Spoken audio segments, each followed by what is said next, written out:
Why is Halo Reach and Halo 3 ODST better than the original trilogy? At least in my opinion. It's because of their atmosphere and stories. The atmosphere and stories in both of these are mostly take a sad tone. Sad stories are really interesting to me, and when done really well, are just way more entertaining than a story of an epic hero. Everyone has heard of epic stories where the hero wins, but I think it's the ones where the hero loses or pays a big price along the way are way more meaningful and entertaining. Halo Reach and Halo 3 ODST do the sad story amazingly. In Halo Reach, it is Noble Team dying one by one and losing the battle, while in ODST, it is the music, weather, and story of finding your team while humanity makes its last stand. Let's get into the games. I like to leave the best for last, so let's do Halo 3 ODST first.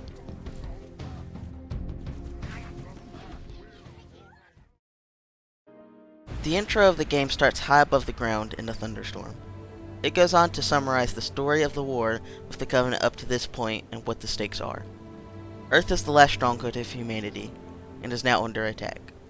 The game sets the mood to be a bit dark and hopeless amazingly, and I love that about ODST. The story, weather, mood, and music just mix together so perfectly. After the beginning set of cutscenes, you drop into New Mombasa. You come back to consciousness, it's raining at night, and phantoms fly above you. You are alone, and it is literally and figuratively dark feeling. You go through the streets of New Mombasa searching for your team, finding clues along the way. During this, some of the best sad tone music I've ever heard plays. The atmosphere of this game is top notch, and the music plays a big part in that. Martin O'Donnell did an amazing job creating the music for this game that helps create one of the best atmospheres in any game I've ever played. But Halo 3 ODST isn't fully a sad story. When outside the Mombasa streets missions, a tone of hope is mixed in, but it still has the sad, hopelessness feeling still there sometimes. These missions provide hope that you'll win in the end, while the Mombasa street missions provide the opposite. I would also like to talk about the environment of the game. The look of New Mombasa during the battle is amazing.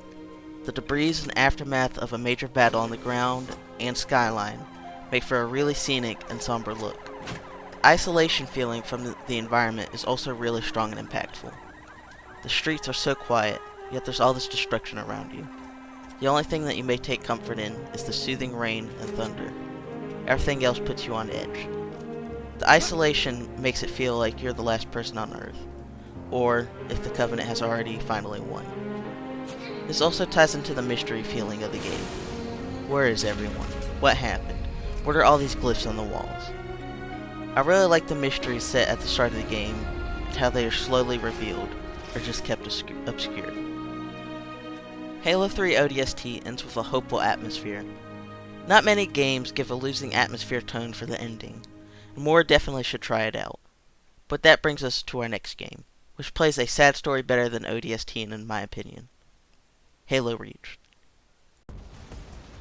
Let's start from the beginning. Halo Reach starts off the opposite way ODST does, with hope to win and faith to bring it true. The mission Winter Contingency starts the unraveling of this. In this mission, you go on to discover the Covenant is on Reach. It is a scary realization for humanity, but with Reach being a fortress, there is still very much hope that you'll win in the end. The next two missions, Oni Sword Base and Nightfall, continue this feeling of we will win in the end. The fourth mission even improves this feeling, giving you more hope as two massive armies clash and faith that you'll win. But as you get to the end of the mission, it flips on you. A Covenant supercarrier appears above and destroys a UNSC frigate. This, and George's death in the next mission, signal the changing of tides.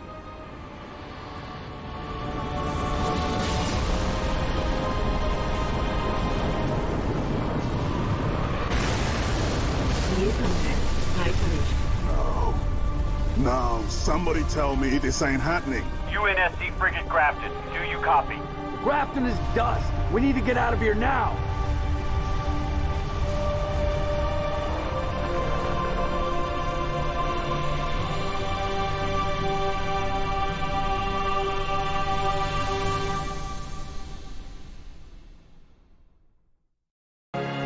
Tell him to make it count.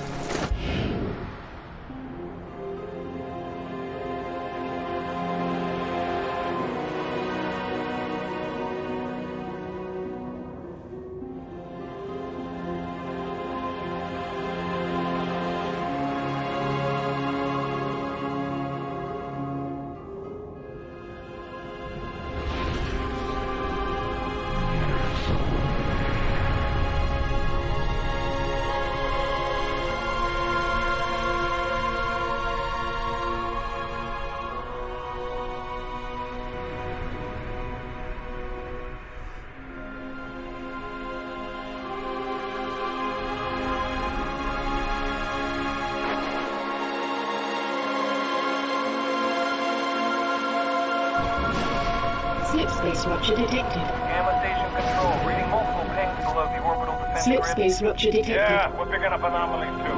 Are you reading Slip it? space rupture Multiple detected. Covenant signatures. Slip Is space anyone rupture listening? detected. They're everywhere! Slip space Yeah, rupture but detected. the whole damn Covenant Slip fleet. space rupture detected.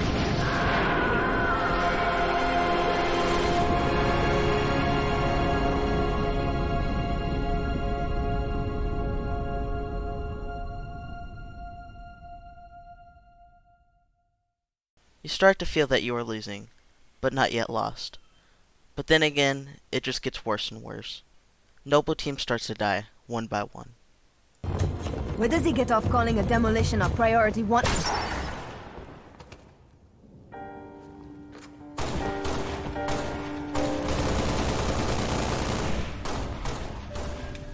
And with each death, the atmosphere of the game becomes more desperate. Get in. I've got the math. Solid copy. Hit 'em hard, boss. You're on your own, Noble. Carter out. More saddening.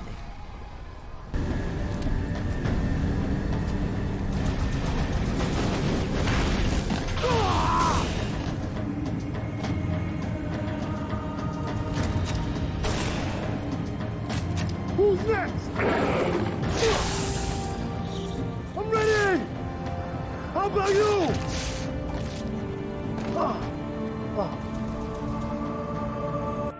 Until only you are left. Reach seems empty of humans by this point. All have left or died. Only you remain fighting. Your only objective, to survive. Waves upon waves of Covenant assault you, getting stronger as time goes on. You try your best, but your armor starts to crack. You start to run out of ammo, scavenging anything you can to fight back. But in the end, you lose.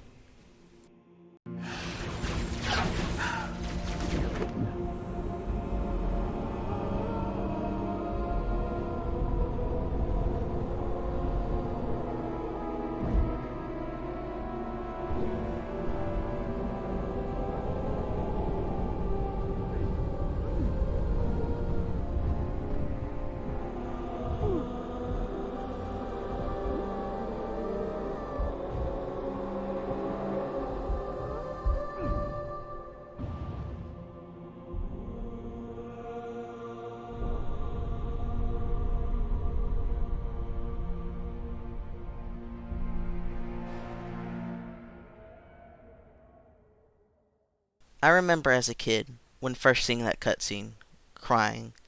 It was the first time I ever cried over a game. It was that impactful. Halo Reach is a prime example of how the sad story can be better than the epic one, with how deep and hard it hits you. It is an experience you'll never forget in life. This is why I love Halo Reach and Halo 3 ODST more than the original trilogy, no matter how much I love the original trilogy as well. It was just more impactful on me. They had better stories, and I love them for that.